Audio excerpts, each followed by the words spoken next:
And we're live. Should be, All right. hopefully. If anybody can let us know in the comments, we'd appreciate it for sure. But Johnny's having a little bit of connection issues. If y'all didn't know, he's down in Colombia doing some awesome things for the industry, doing some training. But welcome to the Dark Truth. I'm Shady J. Well, to this side is my boy Johnny. And tonight we have Randy Humphries, one of the, I want to say, most what would you how would you describe it? Are you like the most exciting, most I mean, there's all Dude, these words that come to mind, man. Like I'm just me, man. I don't know. I'm a good fucking time. You know what I mean? It's never a dull moment.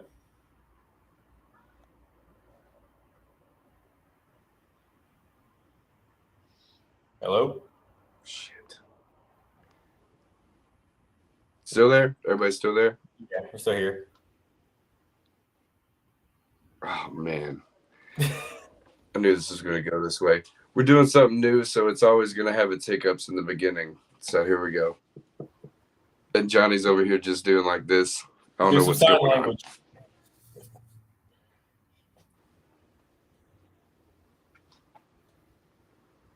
Yeah. I can't hear Johnny at all. I can't either. Damn it. See, this is what we get. This is what we get for trying new shit. But so anyways, Randy, tell us a little bit if it'll keep up with the connection about your history with the window film industry, how you got started, what made you want to pursue this industry, something stuff like that. Yeah, well, I mean, shit. About 23 years ago, I was doing car electronics, and one of the window tenders at the shop quit, and they need a new installer. But they said they didn't want to teach me how. They said I didn't have the patience for the shit. And it was, I started one of them $100 car tent shops, the ones that everyone hates. And the guy that owned the shop said he ain't going to train me. He said I didn't have the patience for it. And I wouldn't be able to do anything with it. So the guy that quit actually started a shop up, and I went and he was like, "Man, you come do the stereo installs for me. I'll show you how to tent." So went to go work for him. He showed me how to tent. His business partner ended up screwing him over, and I ended up going back to the place I was working at. He's like, "Oh, you can tint windows," and I was like, "Yeah, yeah, I can," and kind of showed him out a little bit, and it just grew from there, man. I just really enjoyed doing it. Like every single car I was doing, I was getting better and better and better at, and it's just completely grown from there. And that company, I ended up running three of his stores. Um, I got in a little bit of trouble. I was getting paid a lot of cash, and I didn't really want to claim all that stuff. I met my wife, and a little bit of legal trouble, and I had to get Right. probation, all that stuff. So I needed stuff like real W-2s and all that stuff. So I went from making a Yeah. couple $1,000s a week to $600 a week, going $15 an hour. But that was the best decision I did on that one because actually I went and started working for the probably one of the top flat glass companies in the Southeast. I know it's the number one in Nashville. And that's where I actually, before it was just me slapping film on. That was it. I didn't know nothing about specs and this and that and the other. All I know was just, you wet it, you stick it, you go. But I started working at Solar Installations, and they actually showed me the actual performance of what film can do, the different properties of the film. I learned flat glass, started getting certified with different types of security films, Interlogic, and it just started growing from there. I worked there for about 7 years, and I topped out. They said they weren't going to pay me no more money, and that was like $20 an hour back in 2010. And 2010, and me and my wife decided, you know what, let's try something else. And so we went to Boston and ran a shop up there for a little bit. Grew like just the knowledge of just the film industry, just kept on taking it in, taking it in, taking it in. 2013 rolls around, that's when I won the 10 off.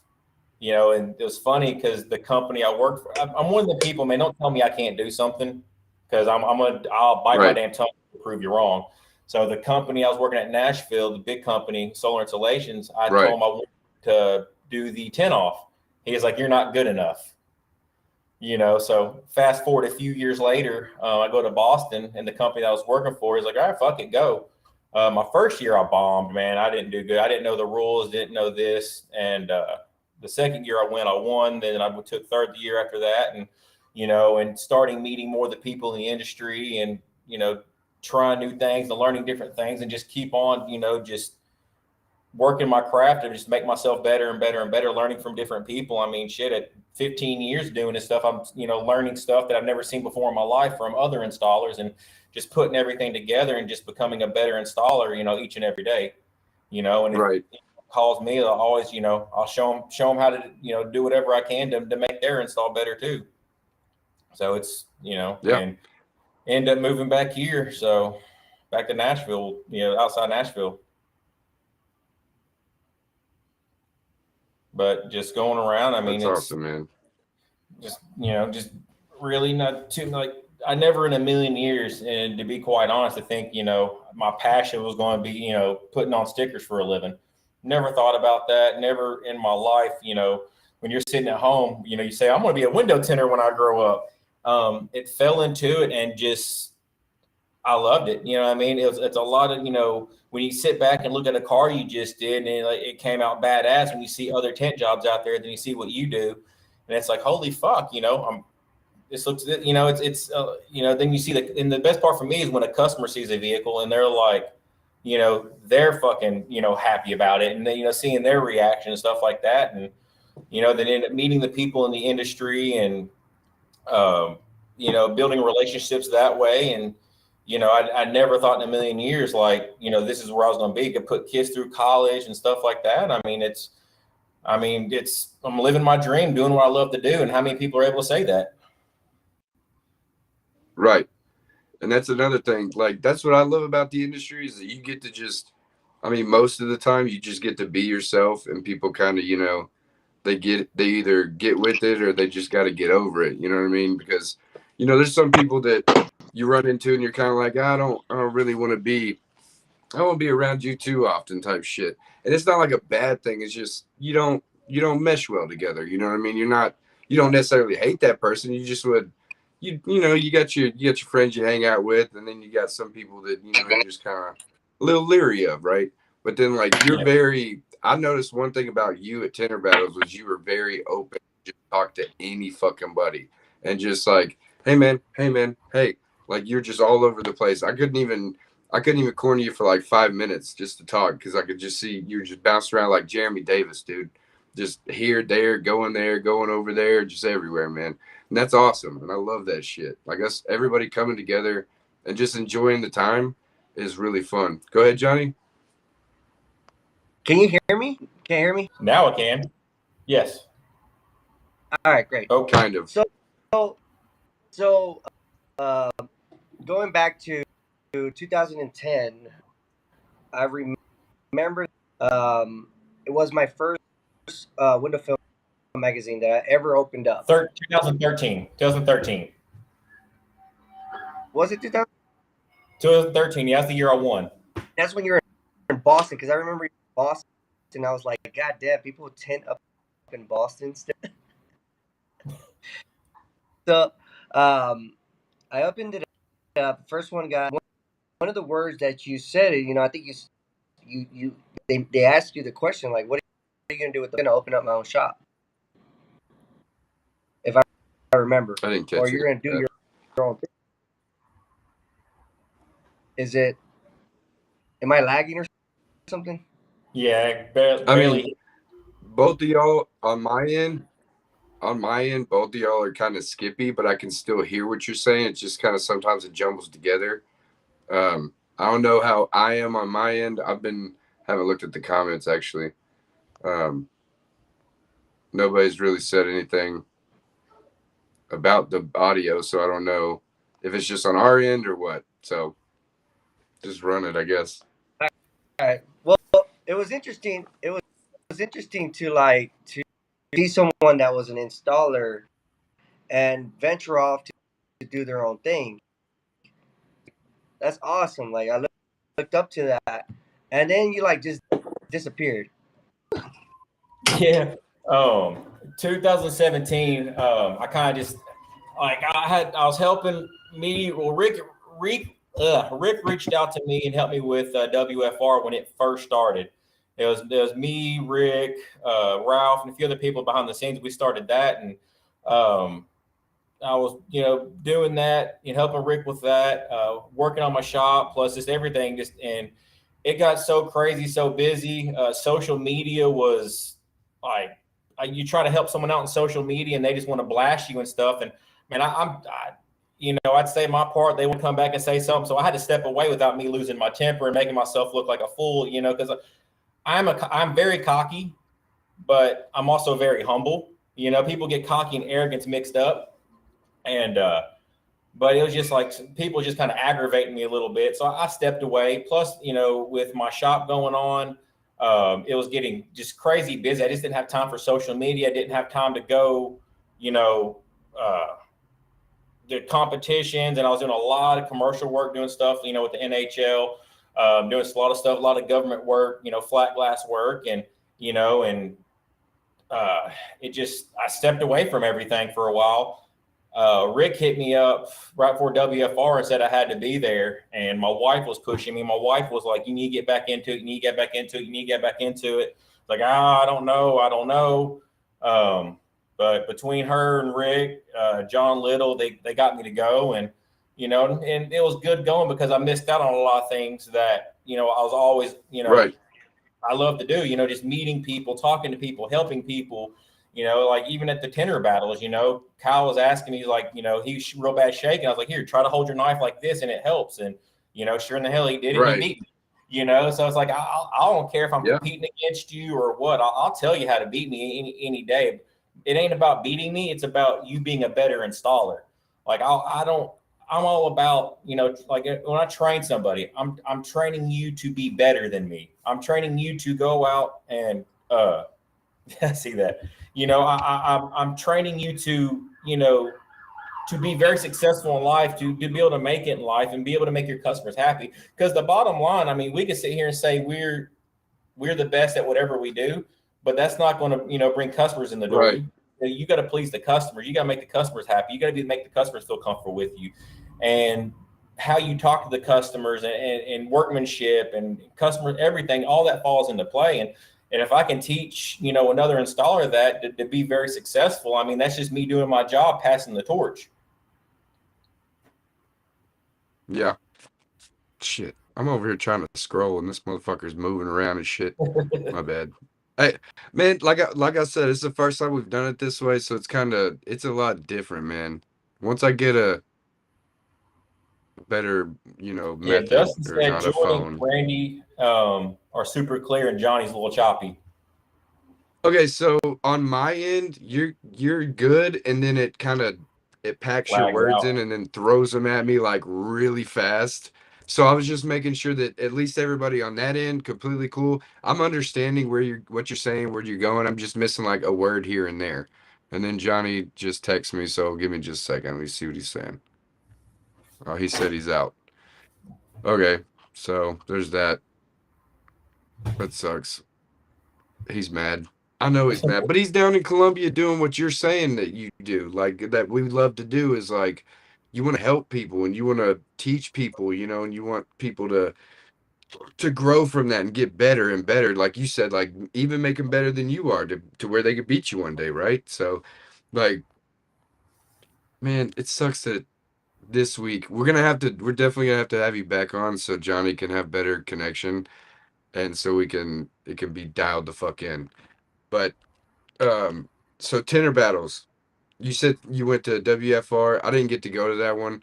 I was in between going to stuff, so I couldn't, have time off. Like I have a certain amount that I ask to be off because I can, and I only get 1 week paid. So it's like I gotta pick and choose now for, what I'm doing.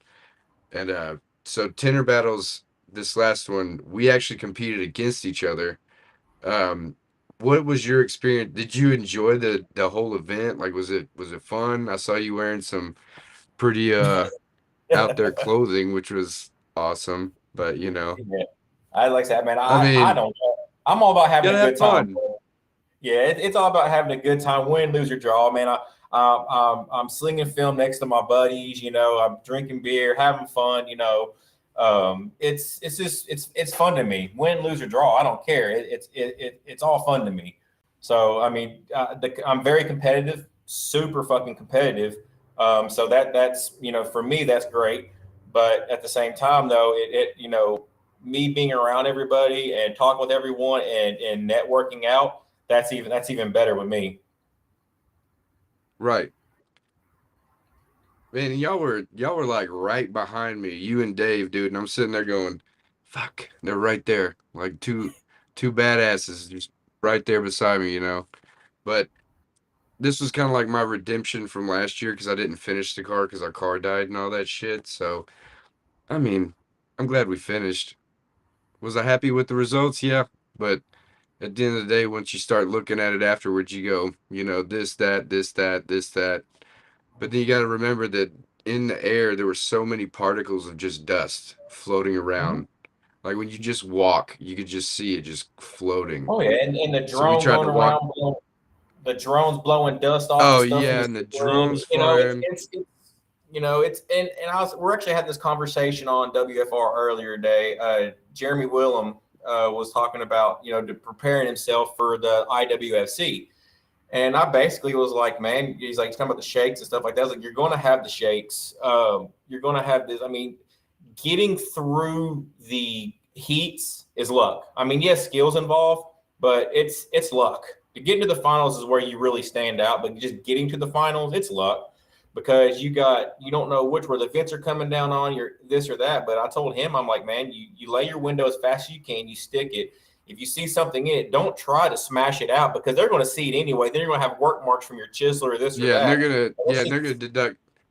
Yeah, They're going to see it. So trying to hide it is not going. It's going to be the same exact point. So you're sitting there spending 2 or 3 minutes trying to like smash a speck out or something. Just let it go. yeah. Clean up your windows. Dry Just everything leave it. off. Put your tools underneath it. Have something in your pocket like a rag and something if you want to look at it, and just kind of if it's nothing bad, man, put your done sign up. You sitting there trying to sit there and chisel stuff and do this and do that, you're going to lose time. And time, the way it is now, timing's Yeah, key, especially with Chris Brooks as a judge.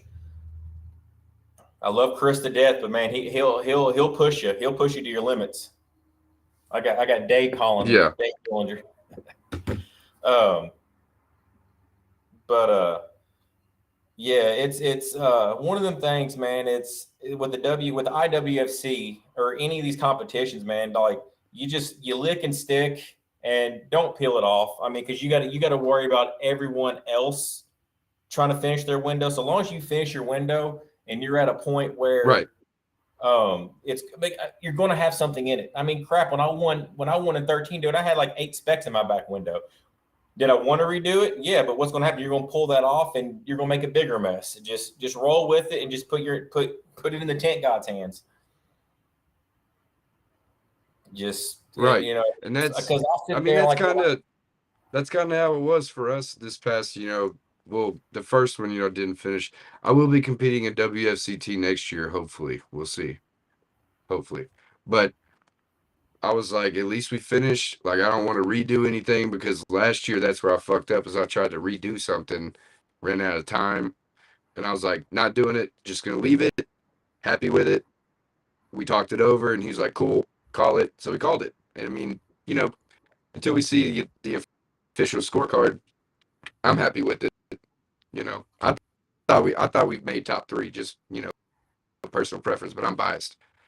But shit, I then thought I seeing, won that motherfucker. You know what I mean? Same thing. I'm telling, But I mean, but that's always how it goes, though. Is that at first you're like, man, we did fucking hella good, and then you start thinking about it, you're like, well, shit, I remember this and this little thing and that little thing or whatever, and you're like, man, I don't know, and then you just start because they were looking at ours at the very end when we were coming out, and there was, I mean, circles everywhere, dude. And I was like, oh my god. I was like, how that's do you way think more we? than I expected. And I remembered like a couple of them, and I was like, yeah, I know why that's there. But at the end of the day, like, at least I got to compete. which was cool. Like Eric picked me because I was just standing there with him during the heat shrink battles, and he got, into the finals, and he goes, yeah, finals tomorrow. And I was like, no, like the finals for this are today. The finals for the whole, like the big competitions tomorrow. Like you got to have a partner and all this stuff. He goes, I don't even have tools. And I was like, man, I got a bag. I was like, if you need any tools, and he goes, you want to team up? And I was like, yeah, man, sure, let's do it. I was like, I'll run it. I don't give a shit. And I mean, he got second in the heat shrink, and I was like, of course I'll be on your team. What do you mean? Well, I made fucking. Go ahead. Hello? No. That was weird. You still there? Yeah, I'm here.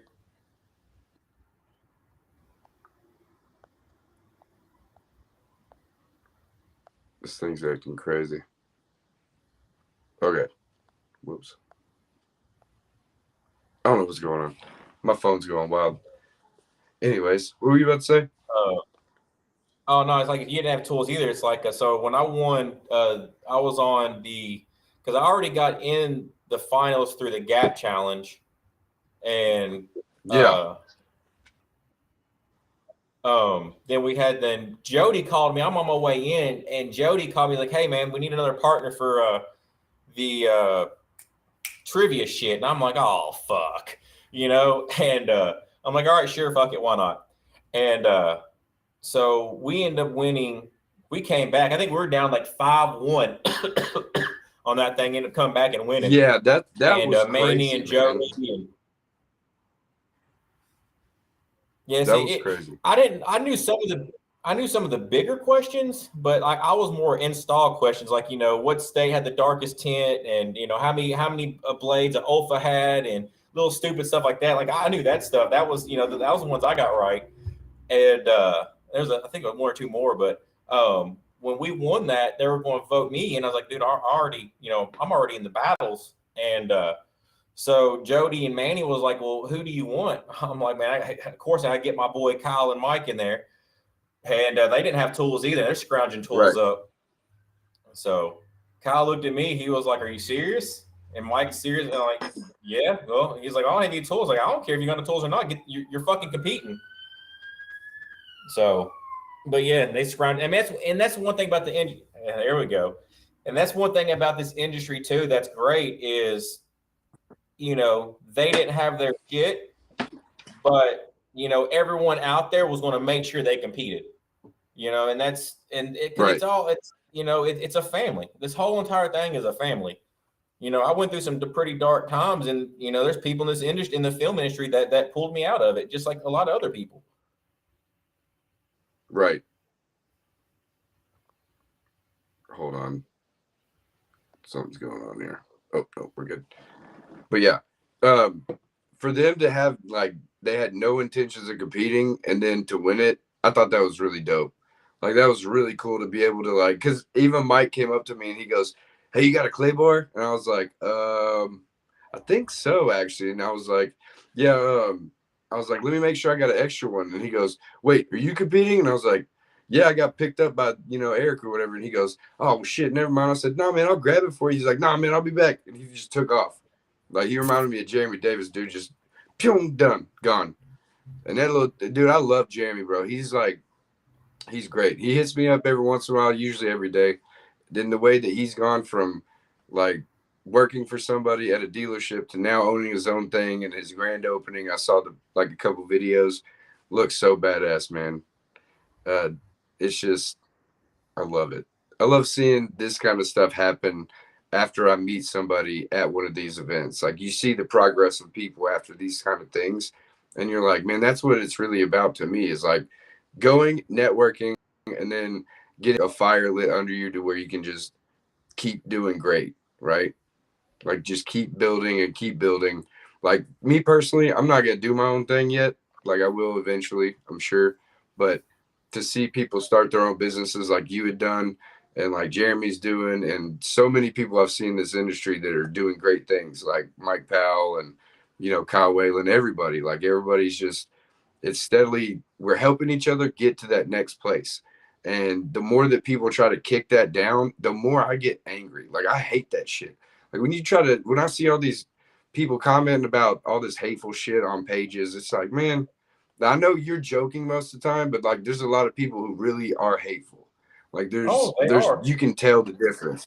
And see, Yeah. that's where I had to step away from social media because I would rather like older Randy would literally I would feed into it, and Yeah. I got to the point where it's like I'm not going to get worked up by some fucking keyboard warrior. It's not going to fucking phase me. But I just got so tired of seeing the shit, the negativity, this and that. And like I literally was like, dude, I was like, I'm done. I'm like, I can't be a part of this shit because I mean, it makes me when I see shit like that, it really despises what I know of this industry, and I see people out there doing that shit.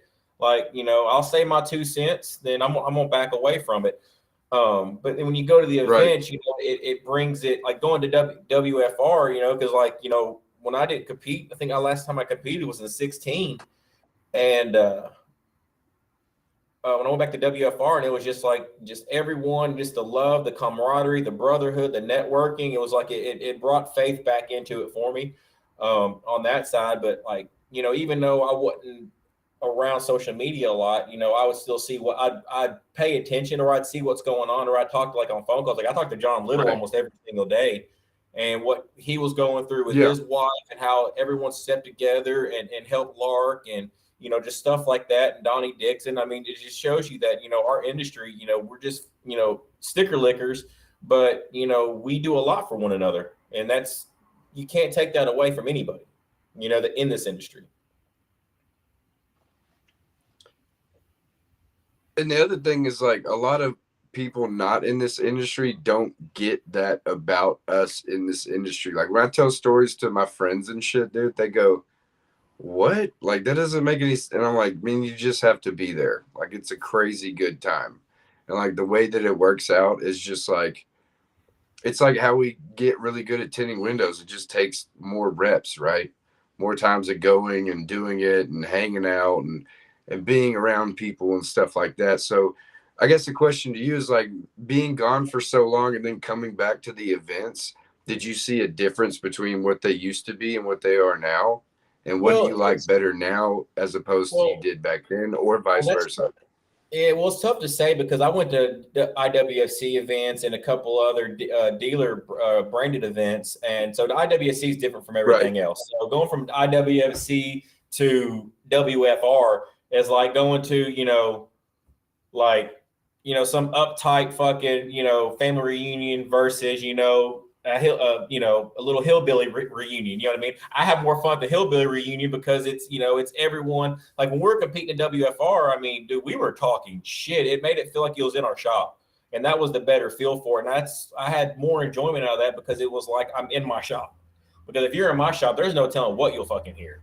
I mean, that's just how it is. Right. And you're saying something about our industry and stuff. So you're one of the newer generations. Like if you go back to before, like my generation, the generation before me, when people say window tinters, you're saying like installers or any of that stuff. We're known for drug addict, coke heads, weed heads, alcoholics. Like we'd go in, tint a couple cars, collect a check, and you wouldn't see us for 3 days. And but that was the stigma of us. We had a horrible, Right. like everyone thought like window tinters were just like if we just had a bad vibe, a bad stigma about us because of some of it. Like some of the OG, I don't want to say OG tinters, but some of the, like a lot of old school tinters, man, that all they cared more was about, getting messed up, going to work, getting their check, getting messed up, and they couldn't be reliable. Right. So a lot of these newer generation tinters, which I've seen, they're a lot more,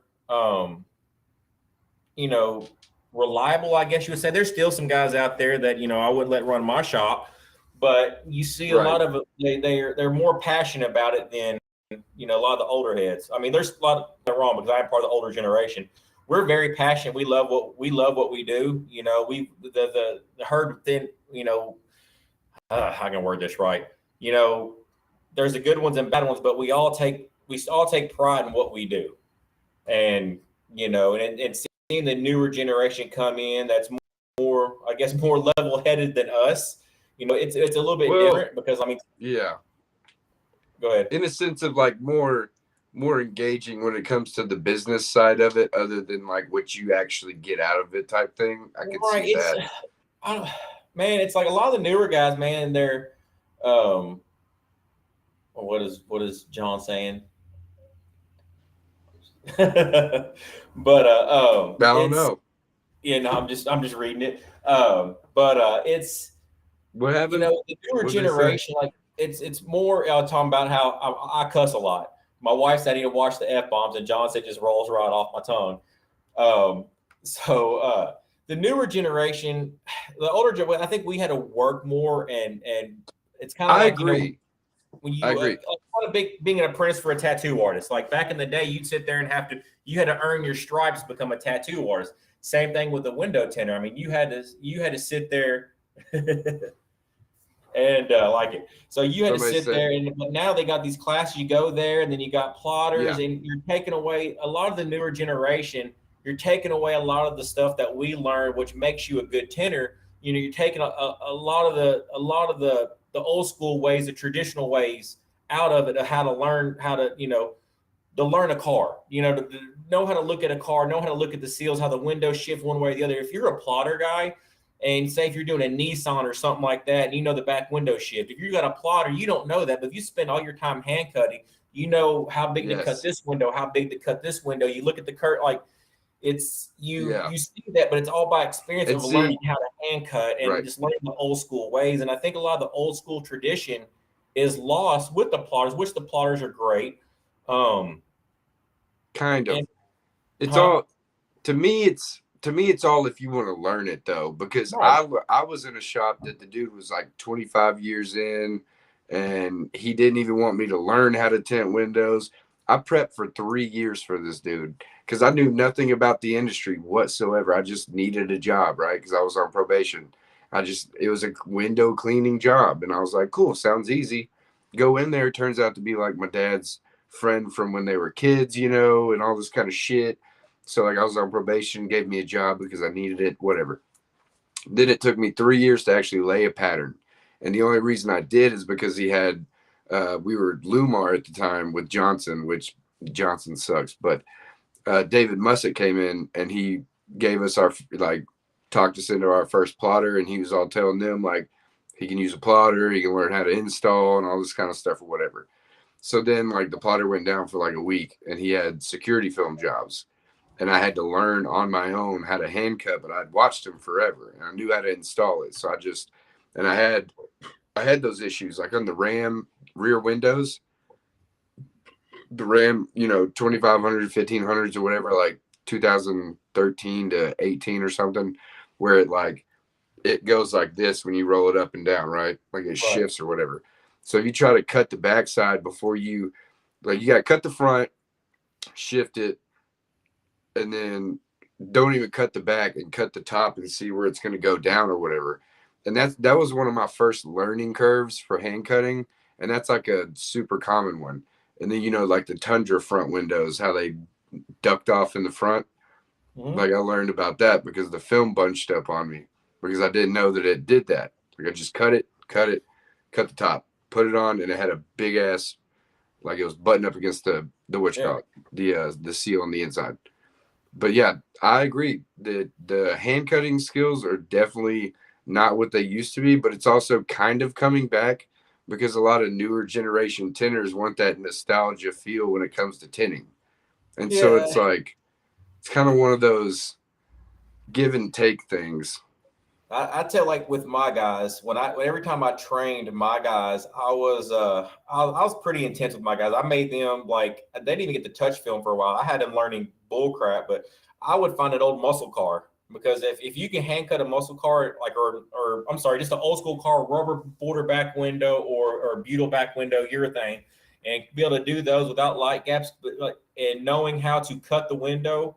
Because if it's on the outside, the motor cars, you go in pin side, it's going to grow. So you got to know how to slide that window, cut the sides down, be able to get in there without fighting it. And I would be the asshole, boss who would bring in hard stuff to make them go. But it made them better. Like all three of my guys that I trained up in Boston, they all three are doing great at their own shops. Dude, I would have begged for that kind of opportunity, dude. I would not have thought you were an asshole. I would have been like, please, let me do all the hard shit. Dude, I fired my own damn son. He would never let me touch anything hard. He'd be like, you're going to waste my film. And I'm like, do you want me to be good here? Or do you want me to just make you money? Like, there's a huge difference, right? You want me to be good, or do you want me to just make you money? Like, I would never get challenged. I've done the most difficult shit since I left that shop. And it's been like fucking 50-something Nova 2s. I did a, what was the other thing I did? Man, I can't remember. I've got pictures of it and shit. I just got to remember exactly what they are. But, you know, older stuff that I would have never gotten to touch, I was just like, yeah, bring it in. You have to leave it with me, and I'll have to figure it the fuck out because I don't know what I'm doing. But I would figure it out in like no time because you just look at it, assess it, and you just go from there. I mean, it's just like with anything, man. Like, people overthink shit so much. Yeah. See, I thought I was a badass tenor. I thought I about 3 years into it, I thought like, dude, I was king fucking alpha. You couldn't fuck with me. And yeah, my wife's talking about when I fired my son. Damn. Beretta came in, and I did the first time, man. And it came out great. I was fucking happy as hell. But it came out to the point I got shrunk. It got in there. Everything was laid right, and I was trying to push some water out. And my wedding ring ripped the film, and it took me all damn day to try to get that back window back in, and it humbled the hell out of me. But that's why I have my wedding ring tattooed on me now. I don't like ever since that car, I never wore a wedding ring again. And I can feel that. Car right there humbled me and knocked me back to square one. Yeah, it's, you know, tight cars. You get into some of these tight cars, and I've had my rings rip the film. And that's why it's tattooed on. But I did it one time, and I try to be so cautious anytime I use anything on the back glass. I'll put a towel over my hand just to make sure, because I did it once on a Fusion. I think it was like a 15 Fusion back glass or something, and they're not like the hardest to do, but they're still kind of a pain in the ass. And I was like, man, now I got to redo this motherfucker. And then I did buy like a rubber ring, but it's not the same. It just feels weird. Having a rubber ring on, I just don't like it. I mean, getting this tattoo, I can, especially like when you do some of the hyper cars and the windshields right there when you're behind the steering wheel, it goes up real tight and you try and get that out, because some of them extended tools don't work. You got to get in there real good, the side swiper. And I scratched a Lambo. It's actually at SEMA. I did Tyga's Lambo. Is that Venador actually right there? And I had to do the windshield twice because the first time I did, actually my watch got it. It ripped it. And that was I had to redo it in front of like I don't know how many people was watching it. It was basically outside during SEMA, and it was a pain in the butt. So that's why I'm very careful. Like when I get into a car, I'll take jewelry off and I'll take my watch off, or just got to be real mindful of that stuff. That's why a lot of times during the summer times I wear flip flops. Like I'll get into a car because I don't like going into a customer's car with tennis shoes on. I don't want to track anything in their shoes, so I'll go in there hillbilly style barefooted. Just because I don't want to pick up any kind of debris off my shoe and shoe drag the back of a seat and rip it or something like that. So it's, after doing it so long, you got to be very mindful of, return the car back to the customer the way it was. Right. That makes sense. Well, we're about, how long are we in here already? 30 minutes, I think. 39 about minutes. 40 minutes. Okay, so, man, I hate that Johnny can't be in here, dude. And we even talked about it, and I was like, man, the connection's going to be fucking crazy. So we're definitely going to have you back on when he's got better connection, because I know he had so many things he wanted to say, because he even told me, he was like, man, I want Randy on here because I used to look up to the dude. He was one of the first guys in the industry that I knew, which I didn't know this, and he told me that, and I was like, damn, dude. Like, I didn't know who you were until this year when I saw you posting about, or being posted about, for WFR for the reunion, and I was. You froze up. And so to hear that you work somewhere, started your own thing, and that you've even fired your own son from your shop is pretty fucking dope. Yeah, Like, well, that's pretty fucking. I one day want to say that I fired my kid from our shop. I'm just saying. I mean, Like, well, that's a like I said, thing. I'm an asshole. I am, but I will make you Feelings. yeah, I will sit there and like I'll fuck with you. I'll talk shit. you know what I mean. But I expect you to do a job and you do the job. If I hired you for a job or if I tell you to do something, this is what your job is, you better do it. Like that's just it's simple. I don't care what you do in that process, as long as it gets done, as long as you come in on time. You know, it's like I learned. You know, if you're 15 minutes early, you're on time. If you're on time, you're late. If you're Right. late, you're unacceptable. Yep. And I'm a huge time management person, dude. I understand that for sure. So and my son I'm not going to sit there and wake my son up because he's got to go to work. I don't care if him and his girlfriend's fighting. You know, me and Nicole get into a fight. You know, I still got to come to work the next day. No. I still got bills to pay. You know, and I scheduled cars for him to do. And I walked right by his room, knocked on his door. This was the third time. I walked right on his door. Hey, you know, I'm going to work. I was going in about an hour early. I said, I'll see you there. He showed up an hour and a half late with Dunkin' Donuts, with coffee and donuts for himself. I'm like, what are you doing? And he was like, well, I got something to eat. And I'm like, well, did you ask if I wanted anything? Did you ask if the guys wanted anything? I was like, well, you just need to go back home. You're fired. I had to call the wife and let the wife. Well, I called my father-in-law first and told him. I was like, I had to fire your grandson. Just letting you know. Then I had to call the wife and let her know. But I had to get approval from the grandfather first. But so when I went home, I didn't walk into a shitstorm. But it actually made him lot. It made him. So he went to school, went to college. He did his first year at a military school, like a hardcore military school, like in Vermont during the winter, you know, getting up at 5 a.m, you know, doing all of his drills. He came home after his first year in college and he wanted to work for me that summer. I'm like, no, I don't think so. He's like, why not? Because you're going to get a real job. So I called one of my buddies. My buddy got him a job pouring concrete foundations, building forms and tearing forms up, tearing them down. And so he did that for a summer. And that's not fun stuff, man. That's not fun. My dad did that. So yeah, my dad poured concrete, and I went one day, and I went, never coming back. Nope, not doing it. Not for me, man. Not for me. He did that. He did very, very well with it. And when then he wanted to work for me the summer again after he did that, I'm like, sure. And the first day, you know, he learned real quick. You know, I'm like, hey, I'm stopping at a gas station, and I was like, I'm stopping at a gas station. Get what you need to eat. You know, drink. Oh no, I'm good. Go to the job site. He's about 12 o'clock. Hey, is it lunchtime? No, I told you, grab some stuff at the store. We're gonna be here for a while. He learned real quick. So when we go in the morning, the stop at the gas station, do a job, he'll grab everything he needs because he knows like when we're working, we're not gonna stop until we're done. So and now he's doing real good. He's in the military now, doing real good. And me being a hard ass on him has helps him with, pushing through the Navy. He's doing actually very, very, very, very well in the Navy. And honestly, all my kids, from my work ethic, which me being a hard ass is actually, why they do real good while they work. So. Right. And so like I said earlier, it kind of comes in kind of jumbled. You said that pushing him like that, what was the second part of it? I missed it. Yeah, so pushing him the way that I do, like work ethics, and how to, you're going to do something, you do it the best your possible ability, and he did that, and that's what he did in the military, through boot camp. I think he was like top 14 out of 806 kids. The high honors, and naval school, or when he was at NAS at Pensacola, he graduated top of his class. So,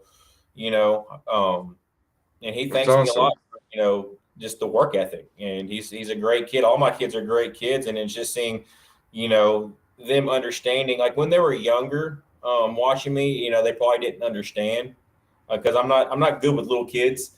I talk to all my kids like they're adults. Even when they're like 4, 5, 6, 7 years old, I still talk to them like they're adults. So it's very, very hard. And as they got older, they were understanding more of, why's the way that I am. And they picked up on it. And, my youngest son, he's high functioning autistic. And man, he hates calling out of work. He hates being late. And I never thought that he'd That's that good. way. But, That's good. it's a good, proud dad moment, I guess you would say, kids taking on your work ethic, Yes, and see that's one thing I try to instill on my children because I have an 8-year-old. Me and my wife have an 8-year-old and a 5-year-old. 8-year-old girl, 5-year-old boy, and my 8-year-old, she's very, very stubborn like I am, and she's very logical, and she's very like not trying to play on your feelings, but she's trying to make you listen to what she's trying to get across, right? And then my son, he's the complete opposite. He's a very emotional creature. He wants to try to like at this age, he tries to manipulate your feelings so much, and I'm like, look, man, I'm not falling for it, but I still love you. Like, sorry, bud, you're gonna have to go in your room now. Like, something as simple as him having to leave from watching a show or something and not wanting to do that. And it's just like he throws a fit, and I'm like, cool, dude, that's not gonna solve it. Go do what I asked you to do. Like, that's you just, you're wasting your breath, right?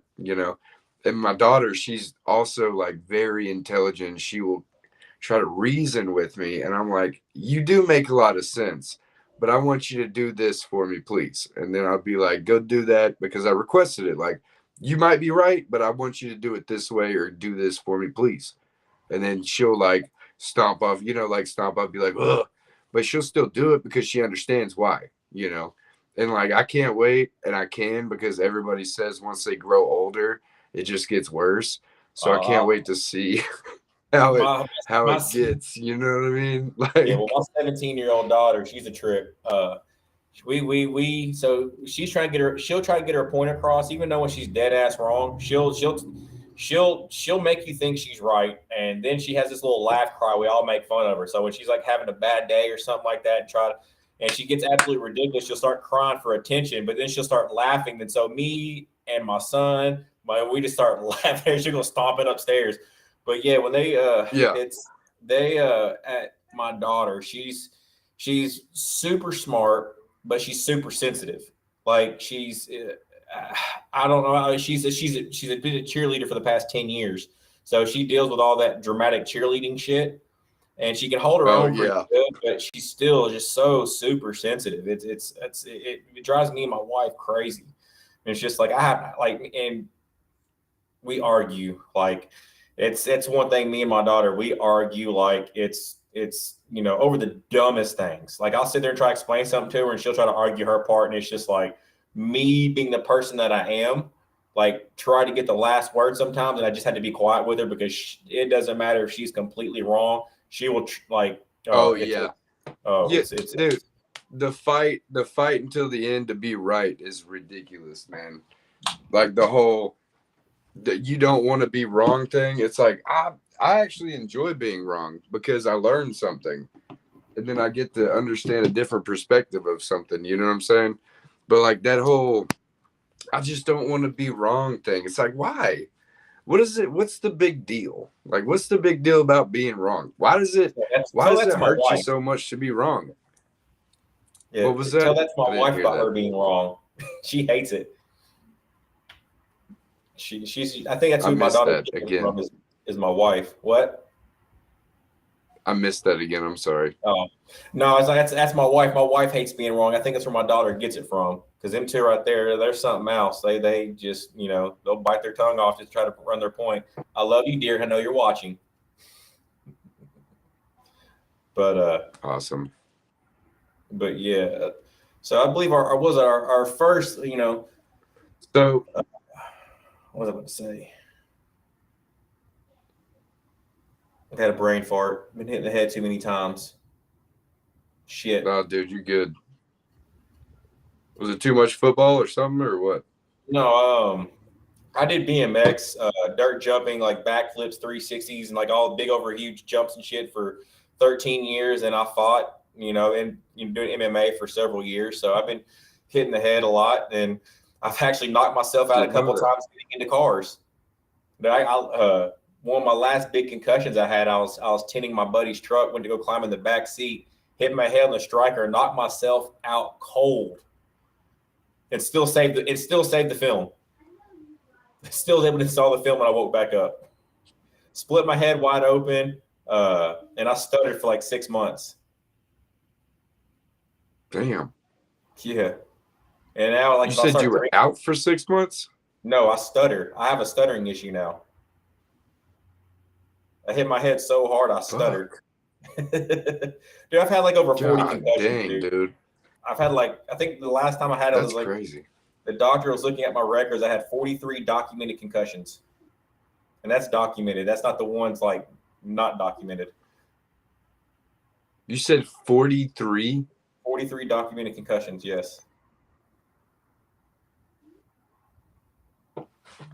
I got scars. That's a lot, man. That's a lot of concussions. Yeah, I'm an idiot. That's a bunch.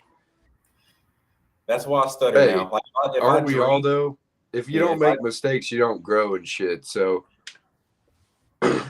that's the main thing. Is like we're all dumb. Like we're all ignorant or dumb in some aspect. It's just how much you're that, that trait or whatever you want to call it, or in that state.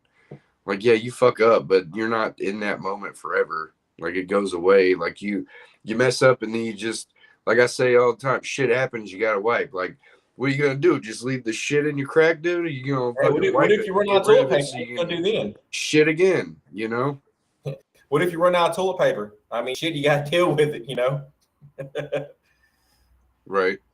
So you deal with it. It's just one of the things. I mean, I'm glutton to my own glutton to punishment, whatever it is. So glutton for punishment, or whatever the term is. Right. Hey, Jessica, hold on. You got that wheel? Okay, so for my birthday, I don't know if you saw, but I did like send me $1 for beer. I'll put you in a giveaway for shirt or whatever from stayshady.shop. If nobody's got one yet, get one. There's some cool stuff if you want. If anybody's got an idea for a custom one, just let me know. We can work on it and figure it out and get it set up. What I'm going to do real quick, since we got like 8 minutes left, is I'm going to go ahead and give this shirt away. This is for anybody that sent me any type of currency for my birthday. And we have like, I think almost 40 people on this thing. But we're about to spin it. That damn wheel. And, I remember that wheel. Hopefully you're watching. If you're not, I'll just reach out to you and let you know you won. Do what? I said that wheel gave me that Chrysler 300. Did it really? What? Yeah. This fucking this stupid ass wheel.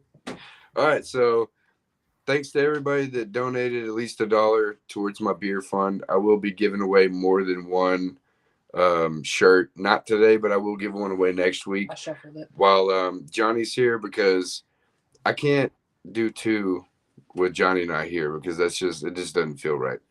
But okay, so everybody that donated, we're about to spin it, see who wins. Where are we at? There we go. Hopefully it's not a Chrysler 300, baby. Let's go. Who we got? Brandon Mills. Brandon Mills. Let's go. My dude. Do you know Brandon? Brandon's an awesome dude. Was he at Tenor Battles? Dude, he was not. So this is the thing. Brandon is new to the industry. He's about 6 months in, dude. Yes, man. He wanted to win. Nicole won so bad. That's so awesome. His girlfriend or whatever. But, dude, he has not been to any event, but he will be at the Autobahn conference. And I finally get to meet him in person. He gets to meet Johnny, if Johnny's going to be there. Like, he's only about not even a year in, but he hits me up pretty regularly about, life, tinting, anything really. And I'm so fucking glad that he won a damn shirt, man. That's awesome. That's my guy. Fuck yeah, baby. I've seen his name pop up a couple times, but I don't really. Man, Dude, I talked to him on the phone. Like, I like to talk to people on the phone. I'm not a huge texter because if I'm texting, I don't really get the full scope of what you're trying to say. So I'd much rather just get on the damn phone or do like this and just Right. bullshit on Well, camera and talk to each other instead of fucking that's joking good around with bullshit. text messages or bullshitting. Yeah. I just prefer it. But Yeah. me and him chit chat on the phone for probably like, I'm gonna say like a couple hours a week, just because he has things he wants advice on or whatever, or he just wants to bullshit and ask some random life questions or whatever. Just being a good friend for somebody, right? Like making a good friend. And I'm so fucking glad he won that shirt, dude. That's awesome. And I know Yeah. he's fucking in here too. I prefer, talking over texting, because it's or anything on social media, because Yes. like, the way I can say something and the way you can take it, just like I think our first, conversation was about, the cars and, what you're like, what's it mean by, well, all the money in the cars and stuff like that. I think you took that as, trying to have arrogance, when it had nothing to do with that at all. You remember that when Right. Dave was the hype video and stuff like that, and you're like, well, what's it matter what the cars are worth or something like that? And I think you misunderstood what I was, I can't. meaning. You were cutting out. You cut out just a little bit. I didn't hear you there. Sorry. I'm Yeah, no, trying to. I'm trying to keep up, but it keeps cutting it so up a little bit. yeah. So on that, What did you when I say? made that, Sorry. when Dave made that post, you made that comment of like, I told Dave, because it was like, there's probably like, dude, millions and millions of dollars worth of cars that between me and Dave that we've worked on over the years. And you were like, Right. what's it matter, what these cars are worth? And I think you took that as like us being cocky or arrogant about, how much money the cars were Yeah, worth. for sure. But right. Go ahead. Yeah. If it was a conversation we had on the phone, it would have been a different huge thing, because like I think about it and I'm like, oh, okay, yeah, that's definitely better than what I've ever done. Like, oh, cool. But that's one of my main things that I've tried to work on, is not getting what they say in your feelings about what people say, because I don't really know what they're trying to say. So it's like, all right, cool, you said that. It's like, so I'm not going to respond like I was offended. I'll try not to, at least. Or I try to joke back and then that gets taken the wrong way. Shit like that happens all the time. But talking on the phone, man, this kind of shit, this is my favorite way to communicate. Open form conversations longer than an hour. Like an hour is a good fucking time to actually understand somebody, get the way that they talk, even though I can barely get it with this connection, which I can't wait to go back and watch this, because then I'll actually get the words, hopefully, Right. because everybody said you sound great. I just don't hear you great, so it's probably just on my end. But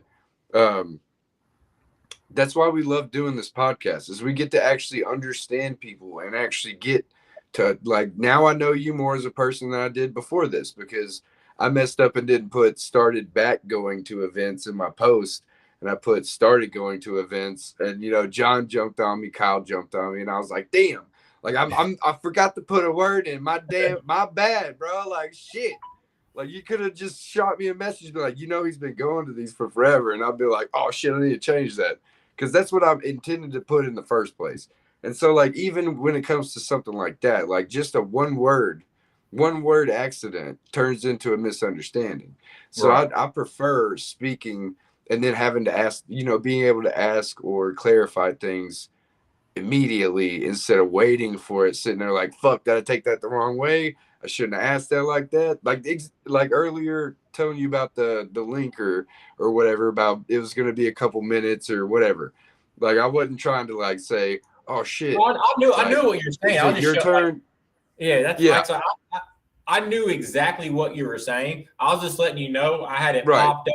You know what I mean? So it was ready to go. Yeah. So I was doing some stuff back in the Bay. So I got 3 computers here right now, and one works. This one like gets all. So I made sure I got my good computer, brought it up front, took it off my plotter, and put it in my waiting room, Right. so I could make sure everything was going, so I could finish doing what I was doing in the back. So when everything was time, I just come up here and jump on the computer. It's already pulled up, ready to go. Yeah. And that's awesome, man. I use my phone because I haven't got a good laptop yet, and I do have a desktop, but it's not like the best. I need to kind of give some upgrades to it. But like we were saying, we're starting to try to do new things. So we're trying to figure out what's going to work best. So once we do that, we would love to have you back on the show, like for sure. Because this has been fun, even though Johnny's ass hasn't been here, and I'm fucking kind of mad about it. I'll probably call him here in a minute and talk about it because he's probably like, man, fuck Columbia's internet and all this shit. And it's like, man, but at the end of the day, he's doing something amazing down there, man. Like he's doing, that's so dope. Like to be able to do something like that. Like that is like, that's what this industry is about, man. And I love it. But yeah, man, it's, we're at the hour mark.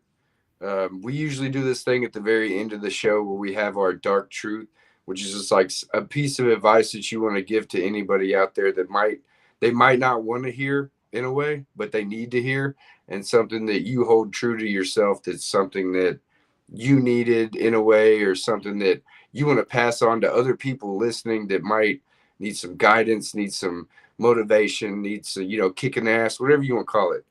But it's kind of like Jerry Springer's final thought, right? Right. So if you have like one little, thing, that piece of advice you want to give, we'd appreciate it. And then we're going to go ahead and close out the show. It's easy, man. Don't be scared to jump in the deep end. You know what I mean? For example, I've been tinning for 23 years, right? I told myself I would never do PPF. I did it for a little bit back in 15.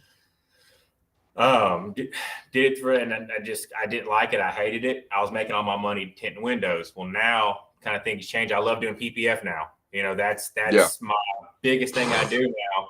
And I was kind of forced into it, I guess you would say, but I didn't want to do it, but I made the plunge, and, now it's doing great for me. So it's just one of the things, just don't be afraid to jump in the deep end, Yeah. It's basically, it's it, I fucking love it, dude. So. But dude, Randy, thanks, man, for coming on the show. Even though we had one less co-host this time, we're definitely going to have to get you back on with Johnny, because like I said, he had a bunch of questions that I didn't know that he was going to ask, because we don't usually go over what we're going to talk about on these. So yeah, real quick, we're going to have to do what? I said, Johnny, I'd never met Johnny before. And I was doing I was out in Houston at the Automod during the PPF training with Brody. And he was like, dude, man, I just wanted you to say, man, he was like, you're a big part of why I started tinting windows. And I'm like, what? You know what I mean? He's like, I saw your magazine and I was asking about you. And he was like, dude, I had a big part of me wanting to do this shit. And I'm like, holy fuck. You know what I mean? Yeah, I was like, that's humbling as hell. It's like, holy shit. Awesome, dude. So I was sitting there just looking at him, dude, and I looked over at Dave, and I'm like, dude, that's probably one of the best compliments I think I've ever had in this industry. It's fucking awesome, man. So, but yeah, man. Go ahead. I'm sorry. Man, that's so dope. Fuck, I wish he was on. Wish he could have stayed on here, man. God damn it. But all right, y'all. That's another week. Randy Humphries on the Dark Truth podcast. We'll definitely have him back for sure, because we got to have Johnny in here to ask these questions and to talk about his experience looking up to Randy for sure. But dude, thanks for coming on, and can't wait to see you later. No Maybe problem, WFCT. You gonna be there? Yeah, my wife, and I think everyone's gonna make me go to it. So I guess I'm gonna. Yes. All right, dude. See you in Virginia Beach, bro. All right, brother. You be good, man. All right, dude. I appreciate you being on here, man. I appreciate you. No problem, brother. Thank you. All right. See you.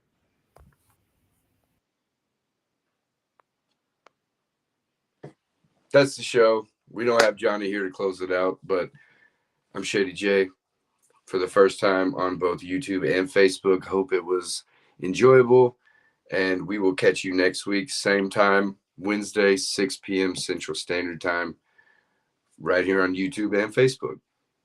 Y'all have a great night.